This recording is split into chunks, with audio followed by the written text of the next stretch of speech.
We can disagree with one another, we can debate one another, but we cannot tell the American people that one candidate is a fascist, and if he's elected, it is going to be the end of American democracy. If you tell the American people that this person is the end of democracy, if you tell the American people that this person needs to be eliminated, most of them, thank God, are going to ignore you, but some crazy person is going to take matters into their own hands and actually listen to the crazy rhetoric that you're putting out there. After a second attempt on the life of former President Donald Trump, some Republicans are blaming rhetoric used by Democrats. Trump himself pointed to comments labeling him as a threat to democracy as motivation for both assassination attempts. Now, the motivation for Sunday's attempt is unclear, and those who knew the suspect say he may have suffered from mental illness. The Hill White House reporter Brett Samuels joins us to discuss. Brett, this latest attempt at violence against the former president, is it impacting the campaigning, and is there any indication of a change in tone? Yeah, well, initially it seems that there's really no impact on the campaign trail. Obviously, former President Trump carrying on as anticipated with some of his events this week. He'll be in Michigan. He's got a rally in New York State, actually, and then he'll be in North Carolina over the weekend. Vice President Harris carrying on with her agenda as expected. So no interruption to the campaign. As far as rhetoric, it's quite a difference from when we saw the assassination attempt in July on former President Trump in Pennsylvania, where there was really sort of this bipartisan call for unity, this bipartisan call for cooler heads to prevail.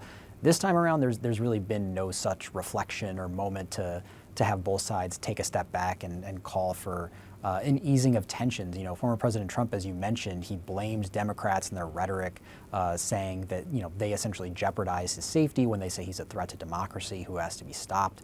But in the same breath, then he's saying that Vice President Harris and President Biden are the true threat to the country. So, initial returns are that we're not seeing any kind of lowering of the temperature here. And certainly, I think with only about 50 days until Election Day, it's going to be full speed ahead and really just intense campaigning moving forward. Now, the Secret Service says it did not search the perimeter of the golf course where Trump was playing on Sunday, and that the suspect in the assassination attempt hid near the course for nearly 12 hours before aiming a rifle in the vicinity of the former president. This is prompting more criticism of the agency, especially from some Republicans, some even suggesting Navy SEALs should protect the former president, others saying Trump should consider private security. Now, President Biden is also saying the Secret Service needs more resources. Trump has his first rally today since that second assassination attempt. Should we expect major changes to how these top-level officials are protected? It's a good question. I think in the short term, I'm sort of skeptical there'll be any kind of sweeping changes as far as security details. Obviously, former President Trump did have sort of increased security in the wake of that July assassination attempt, where he was obviously hit by a bullet on stage at a rally. And certainly we saw outrage after that and some changes where he had some beefed up security. But in the wake of this latest attempt in Florida, I think on the one hand, we heard from Secret Service that essentially this agent who spotted this gun poking through the fence of the perimeter of the golf course, Secret Service is saying that this agent did their job, that this alleged would-be assassin wasn't able to get off any shots. He never had a line of sight on former President Trump. So in this case, it seems the Secret Service did their job effectively and kept the former president out of harm's way. But that said, I think the question is moving forward, certainly after the election, will there be sort of broader calls for changes to Secret Service, broader changes to the way candidates are secured moving forward? But, certainly I think, as you mentioned, Republicans are quite upset about this, that we're talking about for the second time in as many months an attempt on Trump's life. Today is National Voter Registration Day, and Democrats are kicking off a mobilization effort in Georgia and North Carolina. Over 130 events will focus on registering young voters. Meanwhile, former President Trump ramped up his feud with Taylor Swift over the weekend, writing on social media a post that said, "I hate Taylor Swift." Now, it's interesting, a lot of concern with the Biden campaign was a lack of enthusiasm among young voters. Now it seems like the stars are aligning for Kamala Harris to do pretty well with those voters. What do you think about the youth vote and the impact of the Swifties in this election? We've also heard that singer Billie Eilish is now endorsing Kamala Harris. Yeah, Taylor Swift's endorsement just right after that debate last week sort of opened the floodgates for some other celebrities. As you mentioned, Billie Eilish and her brother Phineas endorsed the Harris campaign. Aubrey Plaza, an actress from Parks and Recreation, endorsed the Harris campaign. We've seen other folks come forward and, if not explicitly endorse the Harris campaign, sort of encourage people to register to vote. And certainly celebrities have some influence with younger voters in particular. So, and you mentioned obviously the Harris campaign is doing a lot of outreach on college campuses. They're sending both lawmakers and celebrities. Bill Nye, the science guy, will be on a college campus this week trying to encourage folks to vote. Josh Shapiro will be at Penn State University encouraging young people to vote. So this is really a very concerted push, I think, we're seeing from the Harris campaign with young voters. And, as we saw in 2020, as we saw in 2016, young voters is really an area where Democrats need to kind of run up the score on former President Trump to build out those margins. And ultimately, I think the most important thing there is, motivating folks to actually go to the polls. And that's where somebody like Taylor Swift, who has this huge following, who has this huge influence, I'm skeptical that anybody was going to vote for Trump and is now going to vote for Kamala Harris because of Taylor Swift's endorsement. But they might actually go out and vote now because of her endorsement, and that could be a big deal for the Harris campaign. Meanwhile, President Trump posted on social media about early voting in Pennsylvania, urging followers to go vote. The only problem is there technically is not early voting in the state. Voters can pick up ballots early and place them in drop boxes, but that hasn't started yet, and it's actually unclear when those ballots will be ready. Trump has had a complicated relationship with pre-election day voting. Does his campaign have a sophisticated strategy for capitalizing on the different options for their voters? Yeah, certainly this is something that in 2020 Trump attracted a lot of scrutiny because he was just constantly undermining mail-in voting in particular, claiming that it couldn't be trusted, that there was ripe for fraud. Of course, there's no evidence that mail-in voting is ripe for fraud. There's no evidence of widespread mail-in fraud. Several states use exclusively mail-in voting, so it's proven to be an effective way to cast their ballot. And so what we've seen is the Republican Party sort of go away from Trump and independently kind of build up this sort of early voting. They have what's called a Bank Your Vote program where they're encouraging folks to either vote by mail, vote absentee, go to early in-person voting. Republicans are really making a concerted effort during this election cycle to just get people out to the polls, get them to cast ballots in whatever way is most convenient for them. But of course, the problem with that is, as we've heard, former President Trump just, at almost all of his rallies, he says that if he's elected, he will push for single same-day voting on Election Day, which of course cuts against this push for early voting. We've heard him talk about, raise questions about whether mail-in voting can be trusted. So it is sort of this push and pull between what the Republican Party and its infrastructure is trying to do and the rhetoric from their candidate that's sort of undercutting that at times. A recent poll shows 46% of Republicans believe Haitian immigrants are abducting and eating pet dogs and cats. The survey from YouGov was conducted after the Trump-Harris debate where Trump made those claims about Haitian immigrants in Ohio. Officials in the state say the claims are unfounded. Now, Trump supporters, including his running mate J.D. Vance, say it's all an effort to draw attention to the issue of uncontrolled immigration. But do you think the whole eating pets thing distracts from an issue that could actually be advantageous for Trump and Republicans? Absolutely. I think that's a good way to put it, that instead of talking about the strain maybe that migrants are putting on the resources of smaller communities and talking about sort of the impacts of the significant spike in immigration that we saw during the Biden administration, which is what the Trump campaign wants to talk about. They want to talk about those high numbers at the border. They want to talk about how those high numbers at the border are impacting folks, not just in Texas or Arizona, but in states like Georgia and states like Michigan, Ohio, Wisconsin, et cetera.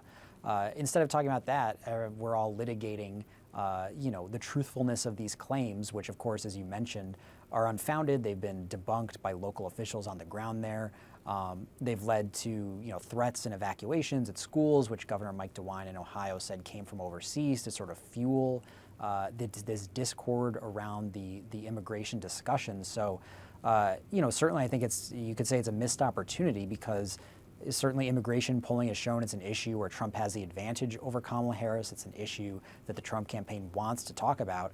But instead of talking about the impacts of immigration on local communities, we're talking about threats against one particular group, the Haitian community. We're talking about one small town in Ohio and how they have to push back against these false claims. So certainly a bit of a missed opportunity, I think it's fair to say, for the Trump campaign. Now, speaking of polls, a new survey by Morning Consult shows Harris with a 6-point post-debate lead. The nationwide poll of likely voters has Harris leading the race over Donald Trump, 51-45. It's her highest margin to date in that poll. Do you think the bump is a result of the debate where a majority of voters seem to think that Harris came out on top? Certainly it can't hurt. I think in the wake of that debate, obviously polling before the debate had shown that there was a decent swath of voters, about a quarter of Americans, who felt like they needed to learn more about Vice President Harris and her policies, her character, what she would do as a leader. So certainly I think that she answered some questions for at least some of those voters. And we're seeing that in the post-debate spike. Certainly, on top of that, you're dealing with, as we were just talking about, some of this rhetoric about migrants that Trump is using that certainly caused backlash. It has not helped him in the polls, I would say. But overall, I think also what we're seeing is just that Harris is continuing to kind of consolidate support among black voters, among young voters, among women voters, sort of these key voting blocks that she'll need to win in November. At the national level, she's consolidating that support. That's giving her this more sizable lead on the national level. And I think that's more in line with what we saw in 2020 and 2016, where the Democratic candidate comfortably won the popular vote over former President Trump. But the question, of course, is still how those battleground states are going to shake out, and the margins there remain pretty tight. Hillary Clinton is out with a new book that has some interesting comments about former First Lady Melania Trump. Clinton said Melania reminded her of a little kid when the two met for the first time after the 2016 election. What else did Clinton say about this interaction? Yeah, it's sort of interesting to hear Hillary Clinton talk about Melania Trump, somebody who's been absent from the campaign trail. She wrote in her book that she, as you mentioned, she thought that Melania Trump reminded her of a little kid. She talked about being surprised by her interaction with Melania Trump and it not being what she expected it to be. And obviously that preceded 4 years in Washington where Melania Trump was, I think it's fair to say, not always comfortable in the spotlight, not always comfortable with the sort of traditional role of a first lady. And now, certainly to hear this from Hillary Clinton now in the heat of the 2024 election is quite interesting, because Melania Trump has more or less been nowhere to be seen. She appeared at the Republican convention in July, but she hasn't attended either debate. She hasn't attended any rallies with her husband.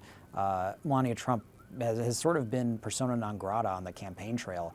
So certainly notable, I think, to hear Hillary Clinton bring her up with just about 50 days to go till Election Day. Senate Republicans are growing increasingly frustrated with House Speaker Mike Johnson as he struggles to rally support for a plan to avoid a government shutdown. Now, Johnson is in a pretty difficult spot here. Tell us about what the options he has are moving forward and the problems that come with each of them. Yeah, so it seems, first of all, that Mike Johnson and Republicans are going to try and move forward with this initial Plan A, as you might call it, of trying to pass a continuing resolution to keep the government funded and pair that with this legislation that would prohibit non-citizens from voting. And of course, as has been pointed out many times, that's already illegal for non-citizens to vote in federal elections. But it's sort of a messaging bill, certainly, that former President Trump has pushed for. He said that Republicans shouldn't fund the government if they don't take action on election security. So Mike Johnson and his allies are going to, first of all, I think, try to push that sort of package through. He's already seen a good amount of Republican pushback. Democrats aren't going to support this. So, even if it does somehow pass the House, it's dead on arrival in the Senate. So that bill seems to be going nowhere. There's some talk about whether there should be Secret Service funding attached to some kind of continuing resolution to keep the government open. That still seems to be an open question because lawmakers are in disagreement about whether more funding is needed for Secret Service or whether it's just a matter of personnel. And ultimately, I think where this is most likely to end up, and some lawmakers are pushing for, is just sort of a clean bill to keep the government open for the next 6 months or so, punt this past Election Day, let whoever is elected president in November sort of put their stamp on negotiations on spending moving forward. So a lot to get through in a fairly short amount of time, but certainly lawmakers don't seem to have much of an appetite for shutting down the government. All right, Brett Samuels, great information as always. Appreciate you for coming on. Thank you. Rapper and hip-hop mogul Sean Diddy Combs was due in court Tuesday morning to face federal sex trafficking and racketeering charges. The charges stem from a grand jury indictment that was unsealed earlier Tuesday.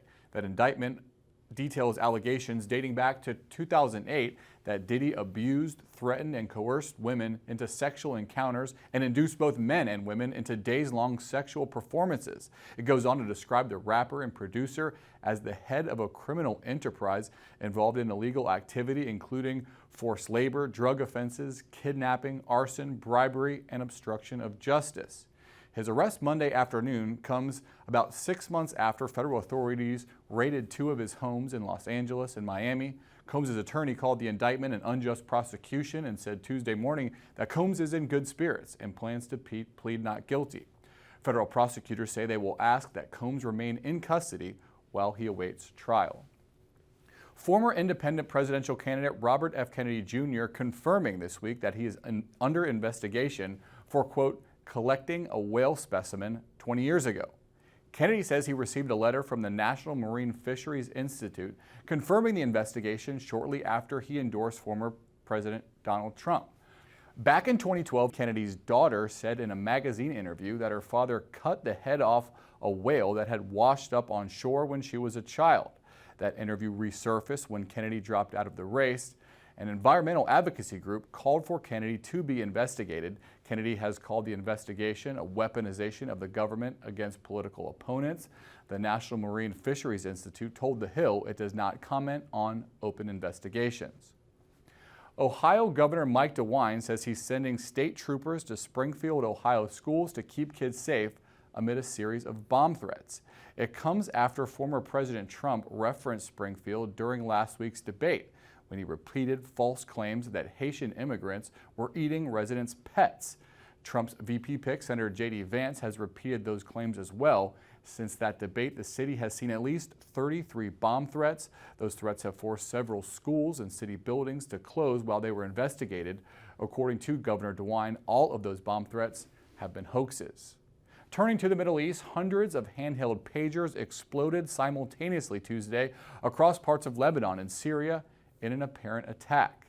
According to government officials, at least 8 people have been killed, including at least 2 members of Hezbollah and a young girl. The attack also wounded more than 2,700 people, including the Iranian ambassador to Lebanon. Officials in the country have accused Israel of being behind the attack. Israeli military officials have not commented.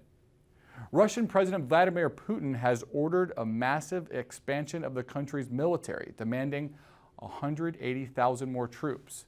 The order would bring the total number of active troops to 1.5 million. This is the third official expansion of Russia's military since its invasion of Ukraine in 2022. It comes after Ukraine invaded Russia's Kursk region last month. Russia has vowed to clear Ukrainian forces from the area. The expansion is set to take effect starting in December. Back here in the U.S., the Navy has officially commissioned its first coed submarine. The USS New Jersey is the newest Virginia-class sub to join the fleet, and it's the first built to integrate male and female sailors. Female officers have served on subs since 2011, but now enlisted women can serve on them as well. That's today's Daily Debrief. I'm Drew Petrimoulx. Be sure to like, share, and subscribe to the Hill's YouTube channel, and come back here soon for the intersection between politics and policy.